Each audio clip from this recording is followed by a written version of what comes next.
శ్రీరామ జయం, శ్రీరామ రక్ష, సర్వ జగద్రక్ష, శ్రీరామ నీవే కలవు. ఈ వాక్యాల వెనుక ఉన్నటువంటి అంతరార్థం ఏంటి?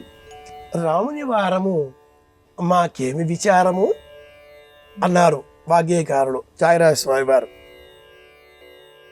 శ్రీరామ అంటూ జాబు ఉత్తరం రాస్తే ఇది శుభం అని ఎదుటివారు చదువుకునేవారు. ఒకనాటి కాలంలో ఉత్తరాలు రాసే అలవాటు ఉండే కాలంలో మా సంగతి పెద్దలు శ్రీరాముడు నీవే కలవు అని వ్రాసేటటువంటి వారు. దాని ద్వారా ఈ ఉత్తరంలో ఉండే వార్త శుభం అని అర్థం.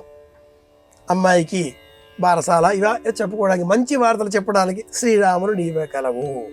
ఆ వార్త లేదు, ఇందులో ఏదో దుఃఖకరమైన వార్త. ఆ జాబు చూడగానే చదివే వ్యక్తి గృహస్థు కాస్త పక్కబట్టల మీద ఉంటే కుర్చీలో కూర్చొని నెమ్మదిగా చదివేవాడు.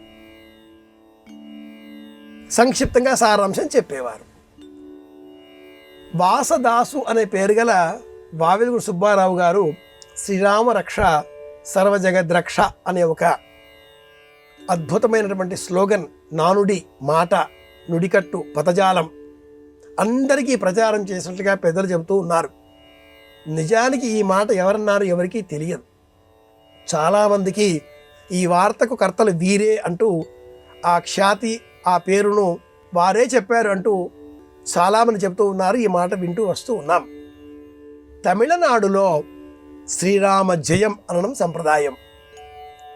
తమిళనాడు, కేరళ, ఇతర దిగువ కన్యాకుమారి వరకు ప్రాంతాలలో ఆయా సంప్రదాయాలను అనుసరించి శ్రీరామ జయం అంటారు. ఉభయ రాష్ట్రాలలో శ్రీరామ రక్ష. చిన్నారి బాలబాలికలకు స్నానం చేసిన తర్వాత చిట్ట చివరి చెంబు నీరు పోసి వీపులో చరచి తల్లి అనే మాట శ్రీరామ రక్ష సర్వజగద్రక్ష. ఆ తల్లి శ్రీరామ రక్ష అనగానే ఆ పసిపిల్లవాడు సర్వజగద్రక్ష అనాలి అన్నంత ప్రేమగా ఆ పాపకి, ఆ బాబుకి తల్లి స్నానం పోసేది. శ్రీరామ రక్ష సర్వజగద్రక్ష, శ్రీరామ జయం. తెలుగువారికి అని మాత్రమే కాకుండా యావత్తు భారతదేశంలో ఉండే ప్రతి నాగరికుడికి కూడా రామనామం ఎంతగా జీవితంతో ముడివేసుకుపోయింది అంటే, బ్రతికి ఉన్నంతకాలము రామనామ తారకం భక్తి ముక్తిదాయకం జానకి మనోహరం అంటూ భజన చేసే మనమంతా ఈ శరీరంలోంచి ప్రాణం వెళ్ళిపోతే కూడా రామ్ నామ్ సత్య హే అనే నినాదంతో అంతిమయాత్ర తీసుకుని వెళ్ళడం మనం చూస్తూ ఉంటాం. శ్రీరామ జయం, ఇది గొప్ప మంత్రం. శ్రీరామ జయం, శ్రీరామ జయం, శ్రీరామ జయం అంటూ ఉంటే తెలియకుండానే మన మనస్సు సానుకూల శక్తిని పెంచుకుంటుంది, అందరి మంచిని కోరుకుంటుంది. మనం ఎలా ఉన్నామా అనేది మన ముఖమే ఎదుటి వారికి తెలియజేస్తుంది.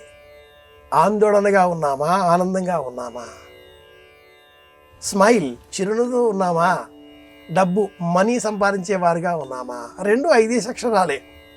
స్మైల్ నవ్వుతూ ఉన్నామా, మనీ డబ్బుతో ఉన్నామా.